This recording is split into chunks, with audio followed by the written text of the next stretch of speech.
Bonjour et bonne année, chers frères et sœurs.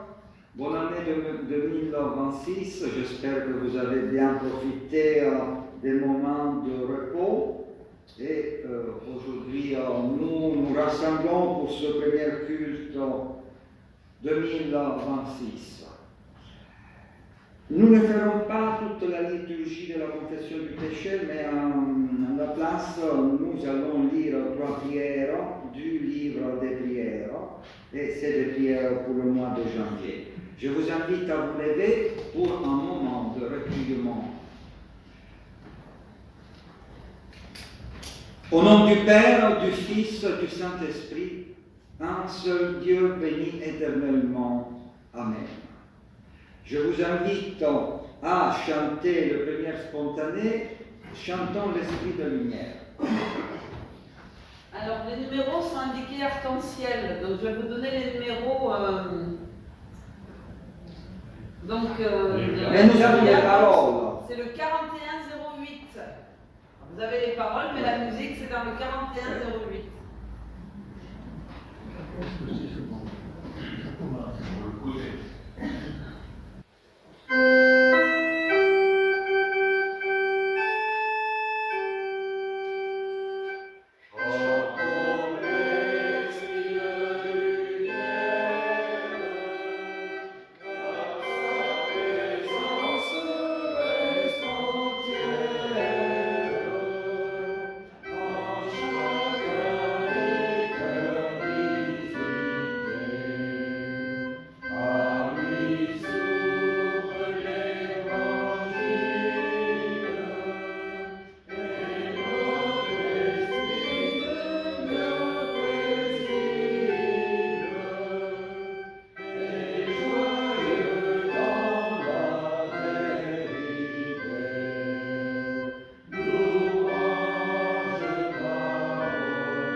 Seigneur, tu m'offres cette nouvelle année comme un vitrail à rassembler avec les 365 morceaux de toutes les couleurs qui représentent le jour de ma vie. J'y mettrai le rouge de mon amour et de mon enthousiasme, le mauve de mes peines et de mes deuils, le vert de mes espoirs et le rose de mes rêves, le bleu ou le gris de mes engagements ou de mes luttes, le jaune et l'or de mes moissons. Je réserverai le blanc pour les jours ordinaires et le noir où tu me sembles absent. Je cimenterai tout par la prière de ma foi et par ma confiance sereine en toi. Seigneur, je te demande simplement d'illuminer de l'intérieur ce vitrail de ma vie, par la lumière de ta présence, par le feu de ton esprit de vie. Ainsi, par transparence, ceux que je rencontrerai cette année, ils découvriront peut-être le visage de ton Fils bien-aimé, Jésus-Christ, notre Seigneur. Amen. Premier chant indiqué le 3208. 3208.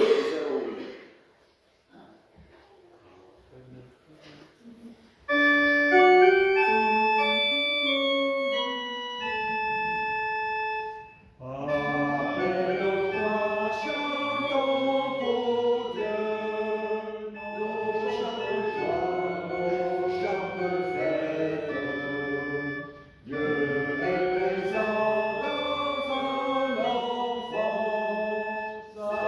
gloire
vous invite à prendre place, chers frères et sœurs. Donc, comme je le disais, je vous propose de lire 3 prières de notre livre des prières pour cette nouvelle année, pour ce culte du premier dimanche de l'année.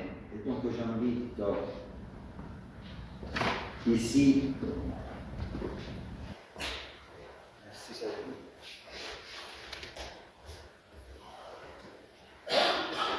Mon Jésus, beaucoup de gens se sont réjouis parce qu'ils t'ont cherché et trouvé. Moi, je me réjouis parce que tu m'as cherché et que tu m'as trouvé. Les bergers de Bethléem, à qui les anges sont apparus, étaient dans la joie. Ils ont entendu le message et ils ont vu.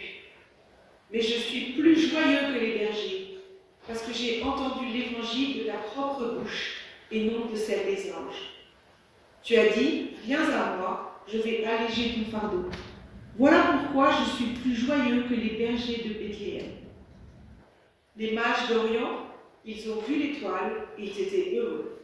Ils t'ont cherché et t'ont apporté de riches présents. Mais je suis plus heureux que les mages, car c'est toi qui m'as cherché. Tu m'as apporté le plus riche présent du monde, ton salut. Voilà pourquoi je suis plus heureux que les mages d'Orient. Marie est bénie. Enfant, tu as habité pendant 40 semaines dans son sein. Mais je suis bénie plus que Marie, parce que tout au long de ma vie, tu habites dans mon cœur, toi, le Christ ressuscité. Voilà pourquoi je suis bénie plus que Marie ta mère. Siméon le prophète s'est réjoui et il a chanté. Mes yeux ont vu le Sauveur. Je ne t'ai pas vu, mais je crois en toi. Et comme tu déclares bienheureux ceux qui ont cru sans avoir vu, j'atteins les sommets de la béatitude.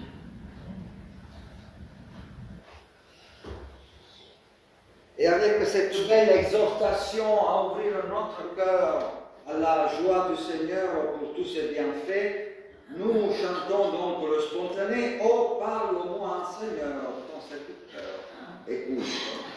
22,04.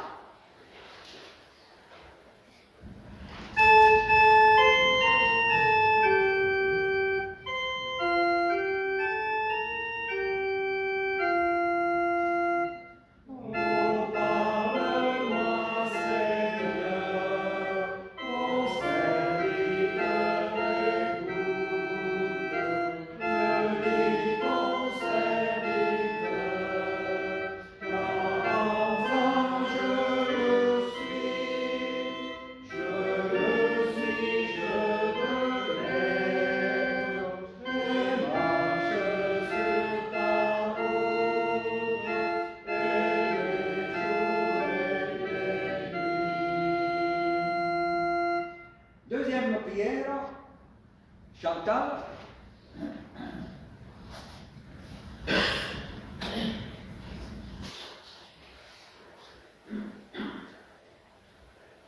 Après les fêtes sont achevées, Seigneur, et notre vie à nouveau s'ouvre sur le temps ordinaire. Mais en nous brille le mystère de ta naissance, qu'une fois encore nous avons contemplé. Aussi, venant de Noël, partons-nous remplis de confiance sur les routes ordinaires, car les fêtes sont pour nous des sommets de lumière, d'où nous descendons transfigurés, afin de traverser avec courage les terres banales où se joue notre existence. Avant de partir, Seigneur, sur les routes ordinaires, voici notre prière. Fais-nous la grâce d'être à notre tour, à notre place, des signes discrets et clairs de ta fidèle proximité, afin que tous nos frères de la terre puissent te chercher et te trouver, toi, Dieu, qui as choisi la terre pour demeure d'éternité.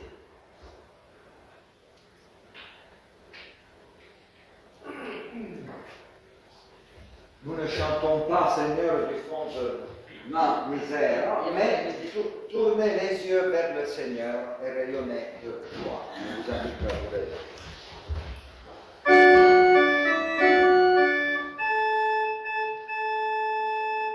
Oh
Vous m'entendez bien? Bien user du temps. Apprends-moi, Seigneur, à bien user du temps que tu me donnes pour travailler et bien l'employer sans rien en perdre. Apprends-moi à tirer profit des erreurs passées sans tomber dans le scrupule qui ronfle. Apprends-moi à prévoir sans me tourmenter, à imaginer l'œuvre sans me désoler si elle jaillit autrement. Apprends-moi à unir la hâte et la lenteur, la sérénité et la ferveur, le zèle et la paix. Aide-moi au départ de l'ouvrage, là où je suis le plus faible. Aide-moi au cœur du labeur à tenir bien serré le fil de l'attention. Et surtout, comble toi-même les vides de mon œuvre. Seigneur, dans tout le labeur de mes mains, laisse une grâce de toi pour parler aux autres et un défaut de moi pour me parler à moi-même.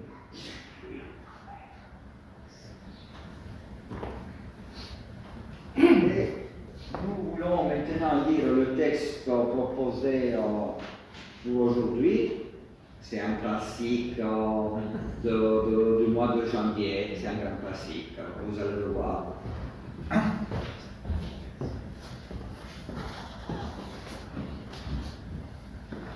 Évangile de Jean, chapitre 2, versets 1 à 11. 3 jours après, il y eut des noces à Cana, en Galilée. La mère de Jésus était là, et Jésus fut aussi invité aux noces avec ses disciples.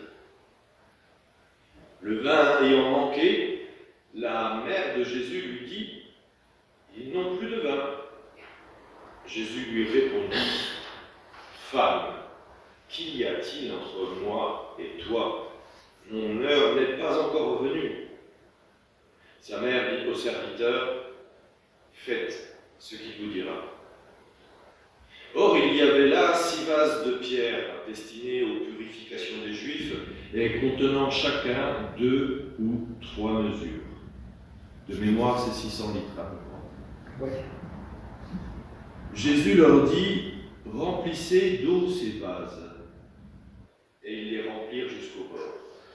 « Puisez maintenant, leur dit-il, et portez-en à l'ordonnateur du repas. » Et ils en portèrent. Quand l'ordonnateur du repas eut goûté l'eau changée en vin, ne sachant pas d'où venait ce vin, tandis que les serviteurs qui avaient puisé l'eau le savaient bien, il appela l'époux. Et il lui dit, « Tout homme sert d'abord le bon vin, puis le moins bon, après qu'on se soit enivré. Mais toi, tu as gardé le bon vin jusqu'à présent. »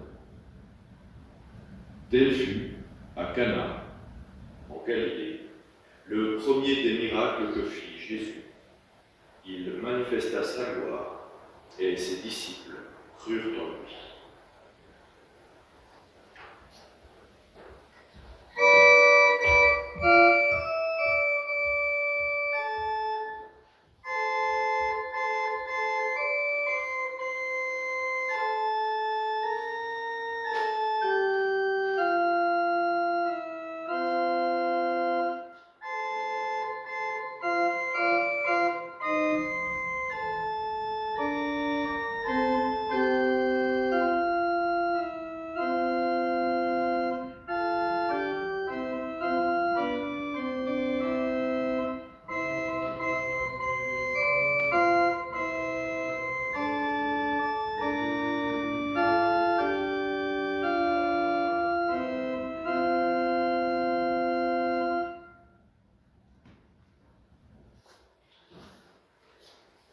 À l'occasion de ce premier dimanche 2026, nous avons la joie et la grâce de notre Père de nous réunir dans ta présence. Viens par ton esprit, par ta parole, habiter notre cœur, notre vie. Viens Seigneur Jésus illuminer notre intelligence et notre cœur. Amen. Eh bien, donc, vous l'avez vu, les noces de Cana, c'est un texte classique pour le mois de janvier. Tout commence dans un lieu de fête. La mère de Jésus est présente et devait être très proche des mariés puisqu'elle donne des instructions aux serviteurs de la maison. On nous dit aussi que Jésus fut invité. Vu l'ordre de l'apparition dans le récit, on peut penser qu'il est là comme le fils de Marie, invité principal. Autrement dire, il serait présent à titre familial. Quoi qu'il en soit, Jésus est invité à la noce comme parent ou comme ami, tout comme sa mère. Il est accompagné de 7 nouveaux disciples qui peuvent d'emblée constater une chose. Jésus n'a pas refusé l'invitation. Il n'est pas un achète, comme Jean-Baptiste, retiré du monde, vêtu et nourri de peu de choses. Pour Jésus, il n'y a aucun problème de se trouver dans un lieu où l'on se réjouit de l'amour partagé, de la famille et de la fête. Ni ermite, ni éthéré, il ne se considère pas au-dessus, ni en marge des distractions et des joies humaines. Alors, je sais que les bons vivants apprécient beaucoup ce genre d'accroche. Dans un texte biblique, on dit « Ah, Jésus faisait la fête, donc voilà, oui, bien sûr. » Chers frères et sœurs, Jésus, bref, est pleinement parmi nous et avec nous dans nos meilleurs moments, ceux où l'on se réjouit. Ce n'est pas quand recours, quand tout va mal, notre Seigneur Jésus, que nous appelons dans nos moments difficiles, dans nos moments de doute et de désespoir. Et ce n'est pas non plus un Christ loin du monde et des humains. Il n'est pas vitupérant ou disqualifiant l'annonce, au contraire, il est là aussi quand nous sommes heureux. Il nous y accompagne dans ces bons moments. Voyons cet échange entre Marie et Jésus. Alors ça a fait couler vraiment beaucoup de kilos d'encre, des tonnes d'encre. Arrêtons-nous sur quelques séquences essentielles de cet échange. Donc nous allons vers la semaine de prière de l'unité des chrétiens, 18-25 janvier, un temps fort pour l'œcuménisme et normalement, donc, je souhaite toujours inclure la perspective catholique. Pour le frère Michel Fontaine, la foi de la mère Marie est mise en lumière dans ce texte. Elle croit avant le signe. Quelle figure pour notre propre vie spirituelle. Ça, c'est bien la lecture catholique. Nous qui cherchons toujours, d'abord, des signes pour croire. D'autres interprètes catholiques vont encore plus loin. Par exemple, le parallèle suivant, proposé par le père Antoine, est particulièrement intéressant. La parole de Marie, dit donc ce prêtre Antoine, quoi qu'il vous dise, faites-le, cette parole de Marie au serviteur, quoi qu'il vous dise, faites-le, résonne étonnamment avec une autre parole entendue lors du baptême, nous explique ce curé. Celui-ci est mon fils bien-aimé, écoutez-le. Vous voyez que ça montre le statut de Marie, même juste à la voix du ciel, qui dit au moment du baptême, c'est mon fils, écoute-le.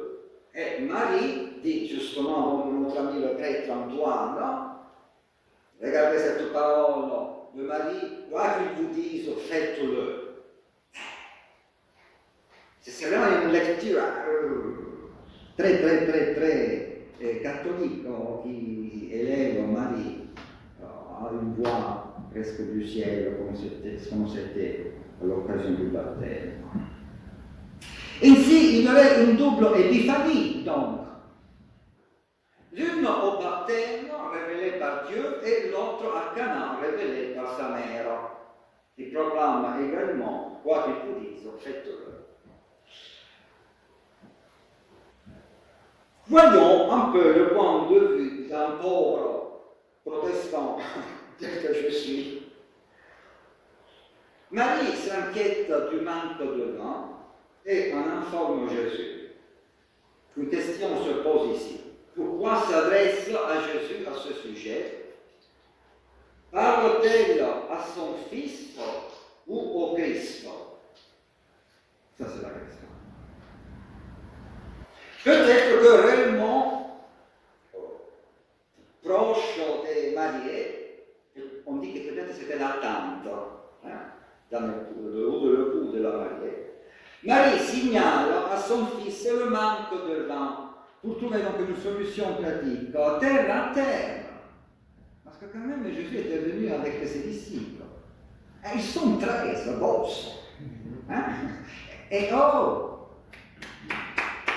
peut-être il fallait à l'intermarché chercher du vin quand même. Imaginez-vous les 13 hommes qui font une fête de mariage, ça consomme quand même. Donc peut-être que Marie s'adresse à Jésus pour donc, solliciter, allez chercher s'il vous plaît le vin, pour éviter que ma nièce se retrouve dans une situation pénible à cause du manque de vin. Ou peut-être Marie s'adresse au Christ, au Messie. Et elle cherche, en cité, Jésus a révélé sa puissance de Messie, de Christ, par un miracle. Ou peut-être les deux.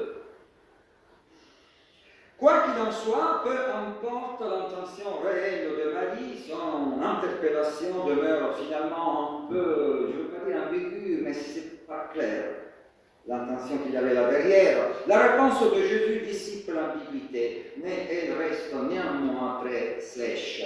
Femme, que me veux-tu? Qu'avons-nous en commun dans cette affaire? Et il ajoute, mon heure n'est pas venue. Je l'interprète ainsi. Si tu t'adresses à moi en tant que fils, ce temps est révolu. Si tu m'interpelles en tant que Christ, il m'appartient de décider du moment de mon ministère.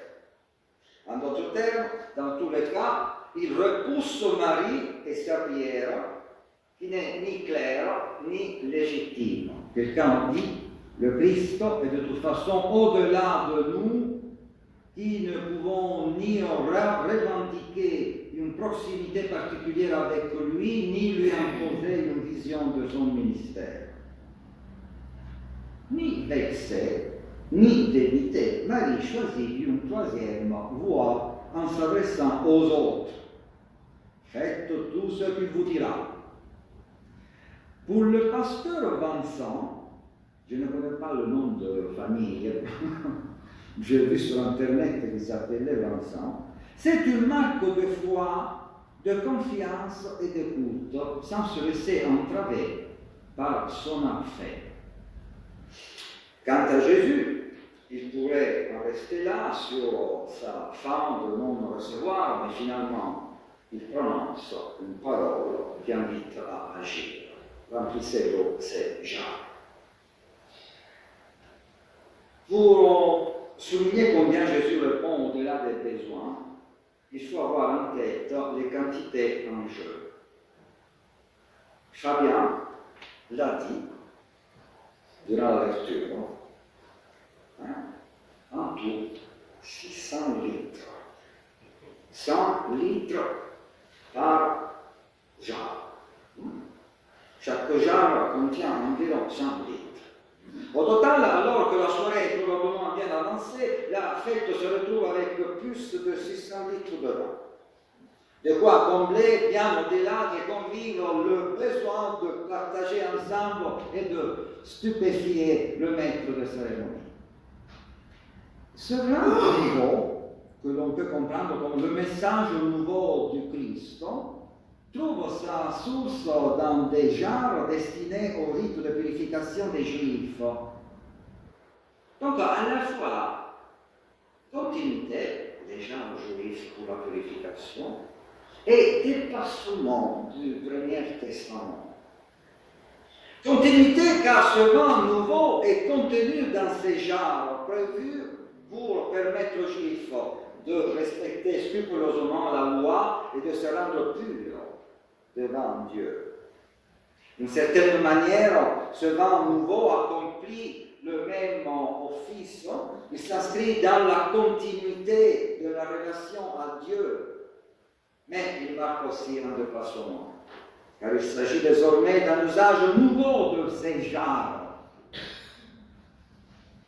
Il ne s'agit plus seulement de se purifier de l'impur, mais d'ouvrir la relation à Dieu au plus grand nombre dans une nouvelle économie où l'on laisse la place à l'esprit. Dans l'épisode des noces de Cana, on aperçoit tout le programme du ministère de Jésus. Jésus n'est pas venu pour expliquer le monde, mais pour le transformer. Il n'est pas venu pour m'expliquer, mais pour me changer. Ces explications tendent vers la transformation.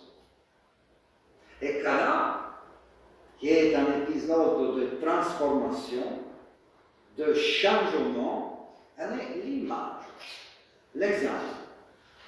L'Église ancienne a saisi une vérité profonde. Elle a placé ce texte pour le premier dimanche de l'année.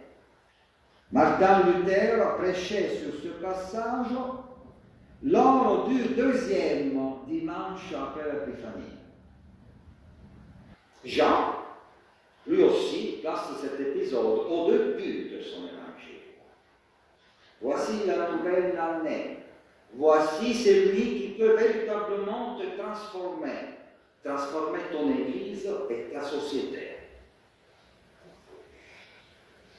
Comme nous l'avons mentionné, cet épisode comporte aussi des éléments quelque peu énigmatiques. Même la phrase « ses disciples mirent leur foi en lui » semble un peu étrange, car ils croyaient déjà en Jésus. Pourtant, chers frères et sœurs, cette phrase fait allusion à une véritable et à une vérité, comme on peut dire, fondamentale de la foi. La foi est un processus en mouvement. Même quand tu dis comme Wesley, à 14h du 13 décembre, mon cœur a commencé à se chauffer. Même là, la foi c'est un processus. C'est pour cette raison que les disciples, qui croyaient déjà, affirment, dans la parole de Jean, qu'ils commençaient à croire, qu'ils ont cru en lui, pour dire que la foi c'est un processus.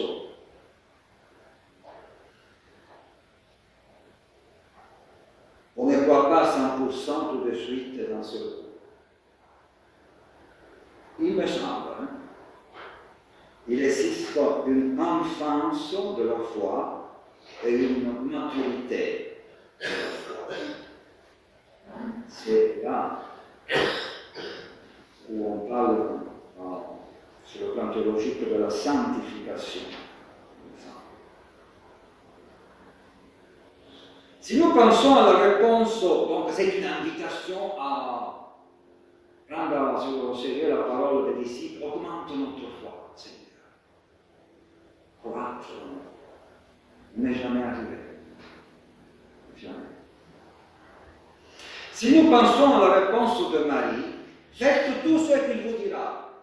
Cela semble aussi en décalage avec les autres évangiles, où, vous vous souvenez, au début, Marie comprend très peu dans l'évangile de Matthieu, de Marc, elle ne comprend pas grand-chose, elle ne saisit pas immédiatement la personnalité de son fils au début de son ministère. Sa mère et ses frères viennent le chercher pour l'empêcher de parler, car il disait, il a perdu la raison. Hein? Vous voyez que là, nous sommes face à toute une autre Marie. Ainsi, je pense que le récit des noces de Cana a une seule et unique finalité: mettre en avant le signe et non, comment dire, refaire le cadre exact. Mettre en avant le signe et son sens symbolique. Le sens symbolique est le suivant: les noces de Cana veulent nous présenter dès le début un Jésus qui change les choses et inaugure la joie pour tous. C'est ça, finalement, le sens de ce texte. Et le vent est une métaphore extraordinaire de la joie. Le thème de la joie est très présent dans le 4e évangile. Vous vous souvenez des discours d'adieu des chapitres 13 et 17, la tristesse changée en joie, la joie complète. Toute cette abondance, 600 litres, a aussi pour but de révéler la joie. Et la joie est déjà intrinsèque à une fête de mariage. Il semblerait que quand on se marie, je l'ai entendu plusieurs fois, on dit que c'est le jour le plus heureux, le plus beau. Moi, je le vois. Oui. C'est une lumière reste allumée. C'est une grande fête, malgré ce qui suit parfois. Jésus transforme même cette grande fête de noces en une fête encore plus belle.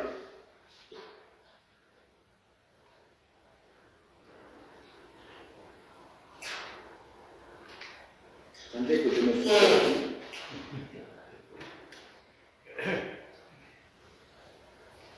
Encore plus belle, encore plus grande, celle du royaume. Jésus élève cette joie pleine et belle que ceux qui se sont mariés se rappellent, hein, avec un grand plaisir, la fête de mariage.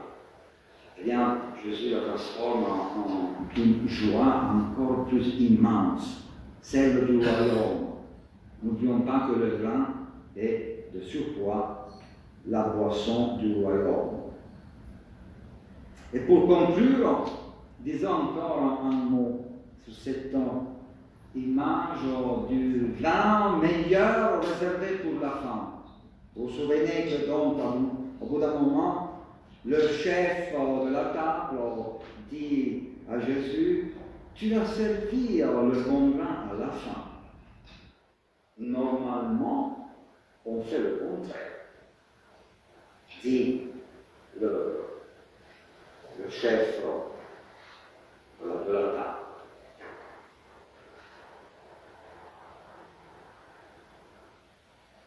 Le meilleur vin réservé pour la femme.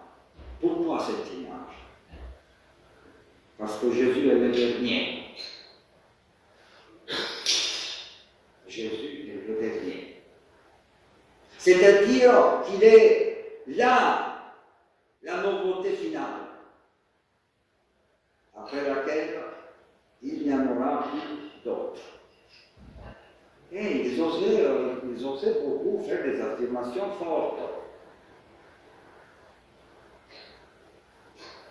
Le vin du royaume, celui qui est bon, dont la bonté ne sera jamais surpassée. C'est ça l'évangéliste Jean qui veut nous transmettre. C'est une belle confession de foi. Et ce banquet du royaume, qui est une métaphore que l'on trouve souvent dans les paroles de Jésus, vous vous vous souvenez, beaucoup viendront de l'Est et de l'Ouest pour s'installer à table avec Abraham, Isaac et Jacob dans le royaume des cieux, a pour contexte que les premiers seront les derniers et que les derniers seront premiers. Autrement dit, le banquet du royaume sera banquet des esprits, le banquet de ceux qui n'ont pas festoyé. Et si cette fête n'est pas seulement pour celle de ta tribu, de ton clan, mais c'est aussi la fête de l'autre. Il y a aussi tout ça dans le message de Jean avec le noces de Canaan et ce clin d'œil au royaume de Dieu, ce vin qui est le meilleur. Cette fête que Jésus t'ouvre n'est pas seulement exclusivement pour ta tribu, pour ton clan, mais c'est aussi la fête de l'autre, celui qui n'a pas festoyé, qui n'est pas là maintenant à la fête de mariage, mais qui sera présent à la fête du royaume. Le Christ a apporté une grande ouverture, ce qui est aussi caractéristique de l'évangile de Jean. Amen.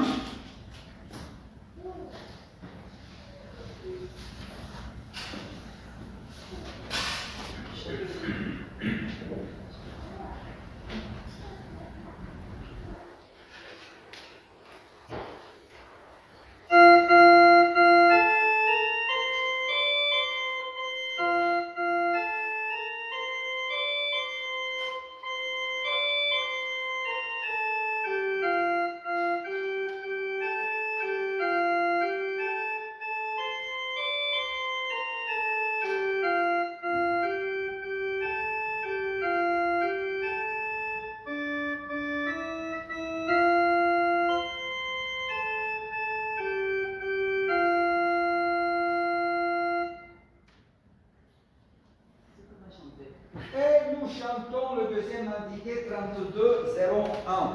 32-01.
Et malheureusement, attention, parce que normalement, c'est le pasteur qui doit choisir les chants.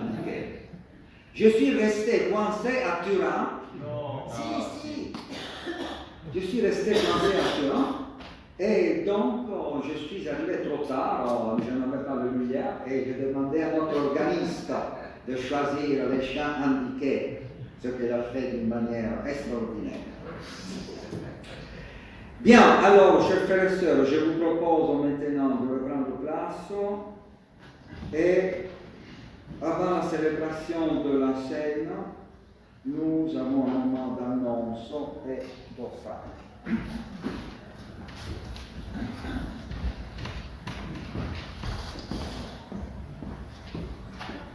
Bonjour à tous et au nom du Conseil presbytéral, bienvenue à tous et bonne année dans la joie et la paix de notre Seigneur.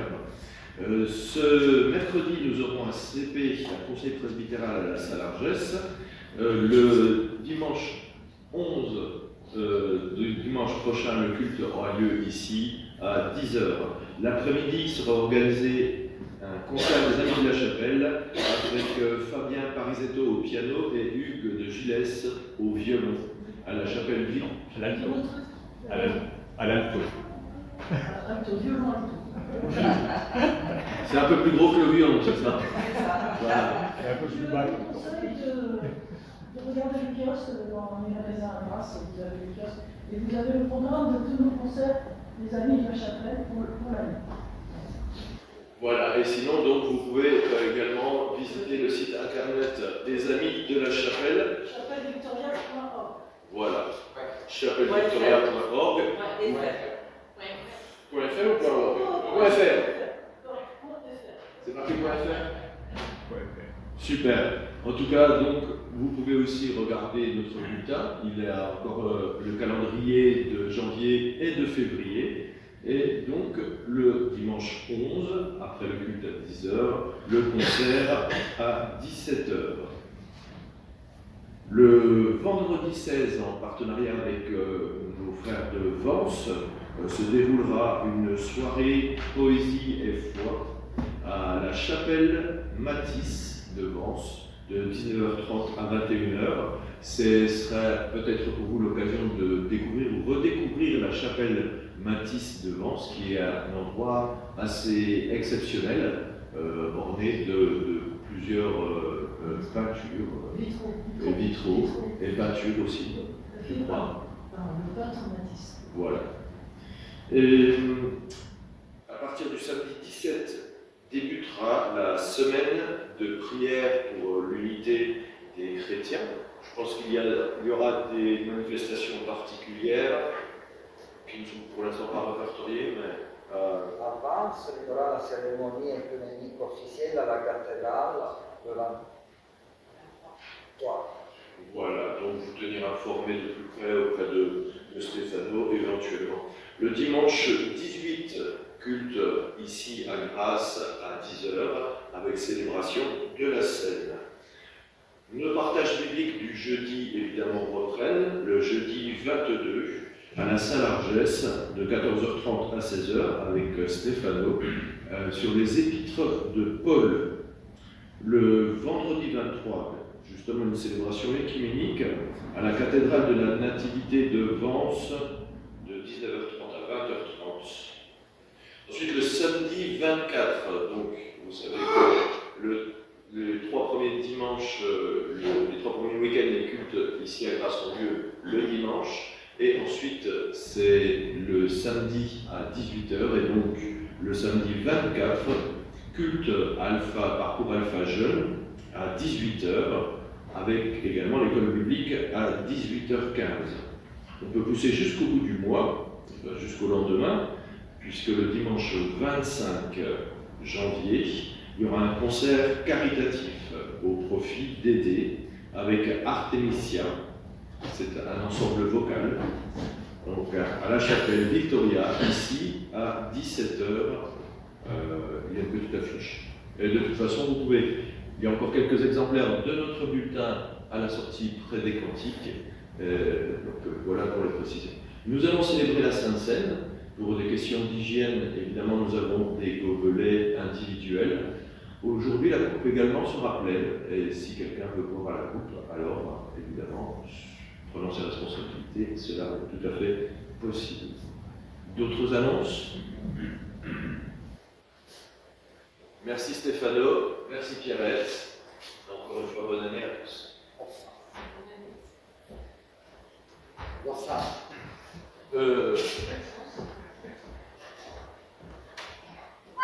Une nouvelle année fiscale commence.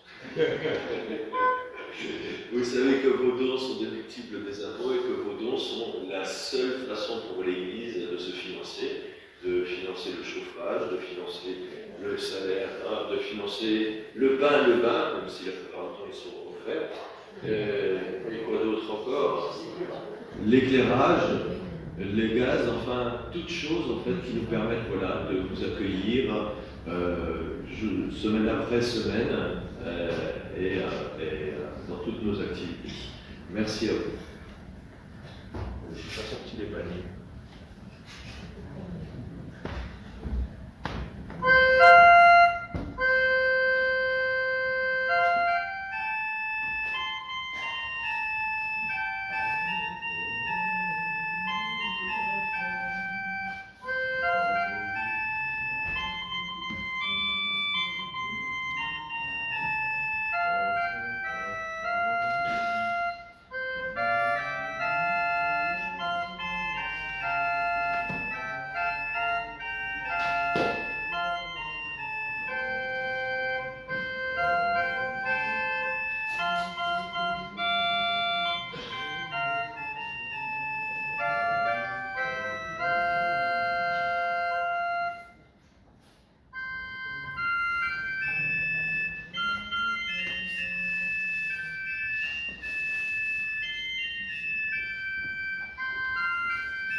Élevons nos cœurs vers le Seigneur. Vraiment, il est juste bon de te rendre grâce toujours et partout, Dieu notre Père, par Jésus-Christ notre Seigneur. En lui, tu as créé toutes choses et tu nous as façonnés à ta propre image. Par lui, tu nous as rachetés de l'esclavage du péché et de la mort. Tu nous as réconciliés avec toi et tu as fait de nous ton peuple. C'est pourquoi, avec l'Église universelle, avec les anges et la grande nuée des témoins, nous exaltons ton saint nom et nous chantons ta gloire. Je vous propose de chanter au Jésus qui nous appelle.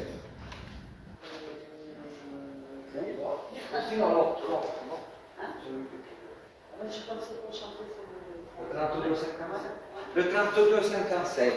32-57. 32-37.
je lis une pierre de l'Église réformée de France.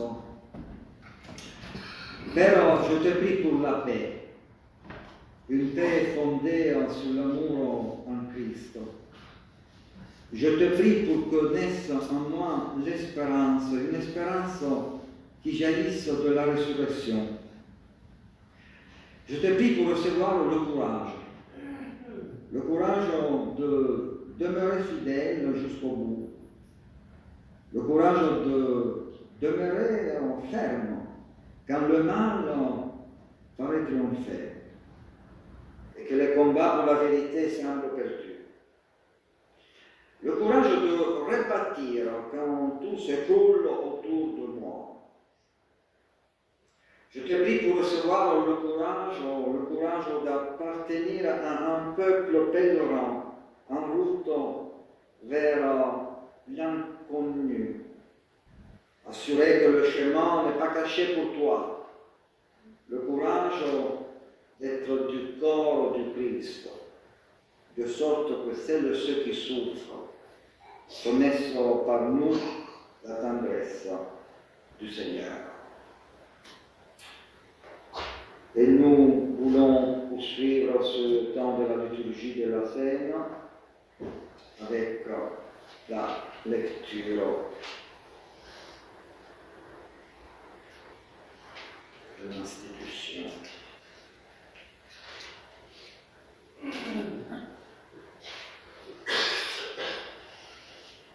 Le soir venu, Jésus se mit à table avec les 12 disciples. Pendant le repas, il prit du pain.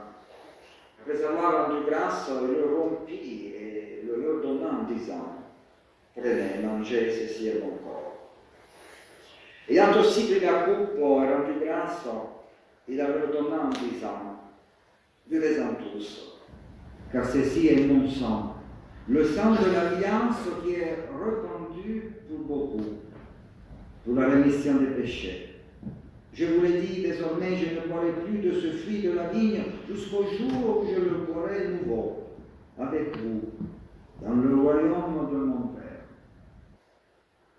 En mémoire de Jésus mort et ressuscité pour nous, Seigneur notre Dieu, nous te présentons ce pain et cette coupe où tu veux nous faire goûter le pain de la vie et la coupe du royaume.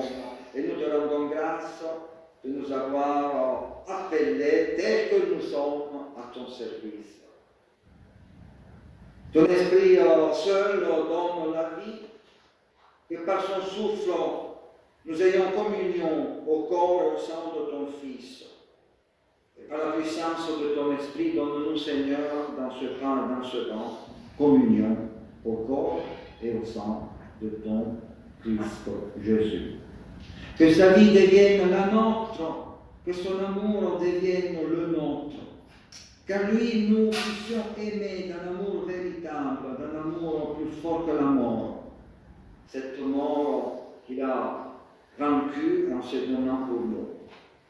Qu'en lui soit brisé tout ce qui nous sépare, pour que nous ne fassions qu'un et que le monde croie en ton amour. Dans l'attente du jour où tu nous rassembleras avec tous les rachetés dans le royaume éternel de Jésus-Christ, ton Fils. C'est avec les paroles mêmes qu'il nous a enseignées que nous te disons ensemble: Notre Père qui est aux cieux, que ton nom soit sanctifié, que ton règne vienne, que ta volonté soit faite sur la terre comme au ciel. Donne-nous aujourd'hui notre pain de ce jour. Pardonne-nous nos offenses, comme nous pardonnons aussi à ceux qui nous ont offensés. Ne nous laisse pas entrer en tentation, mais délivre-nous du mal. Car c'est à toi qu'appartiennent le règne, la puissance et la gloire, au siècle des siècles. Amen. Voici, dit le Seigneur, je me tiens à la porte et je frappe. Si quelqu'un entend ma voix et m'ouvre la porte, je prendrai mon repas avec lui. Et lui avec moi. Je vous invite à faire le cercle, chers frères et sœurs. L'Église protestante considère que cette invitation vient de la part du Seigneur confession chrétienne sont invitées à nous revoir.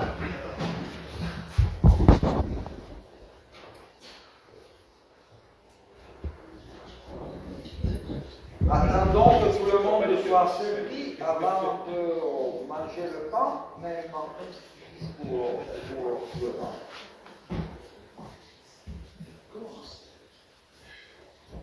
Le pain que nous partageons est communion au corps du Christ. Et la coupe de l'alliance pour laquelle nous rendons grâce est communion au sang de Jésus-Christ versé sur la croix pour la rémission des péchés. Donc, attendons que tout le monde soit servi.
Seigneur, nous commençons cette nouvelle année.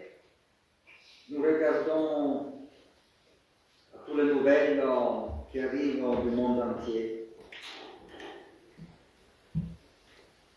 Nous sommes parfois inquiets par la violence, l'hypocrisie, l'arbitre, la perte de tout droit international. Qui nous protégera, Seigneur notre Dieu?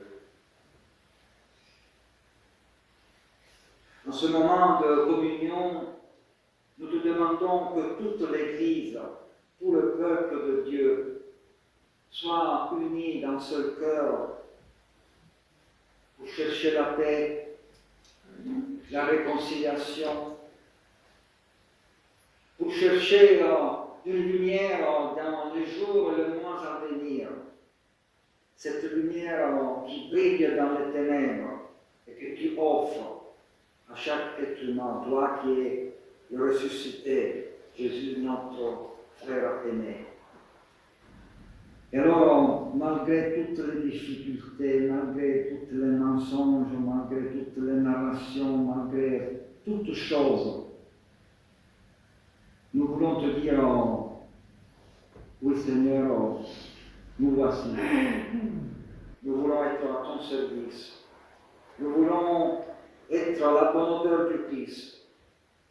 Nous voulons rester unis dans la paix du Seigneur et plein de bonne volonté, afin que nous puissions témoigner à nos enfants un avenir meilleur, un avenir plein d'espérance, un avenir de paix, un avenir sans violence, un avenir où chaque être humain puisse être à l'abri et avoir du pain, le nécessaire pour vivre. Oui, Seigneur Jésus, nous sommes nourris par ce pain, par ce vin. Mémoire de ta vie et parabole du royaume vers lequel nous marchons. C'est dans la confiance que nous voulons chanter unis le cantique de la résurrection et nous voulons te bénir pour ce temps de communion et de fraternité. À toi, la gloire. Vous avez le numéro? Le numéro de... on va voir le canteur. Voilà, c'est bon.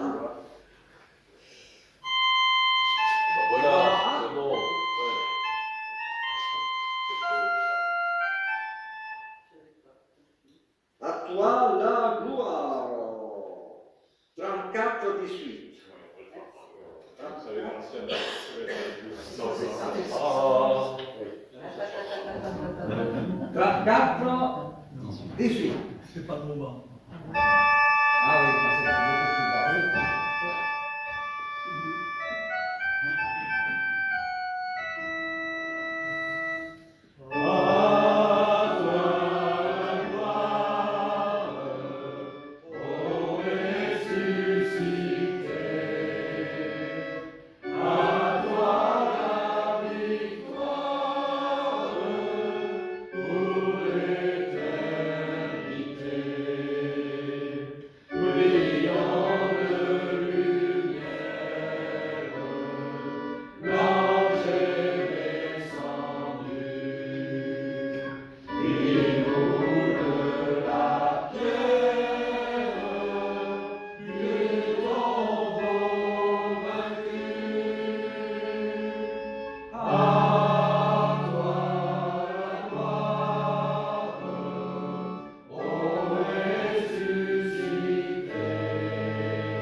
L'amour de Dieu notre Père, la grâce du Seigneur Jésus-Christ et la communion du Saint-Esprit soit et reste avec vous tous.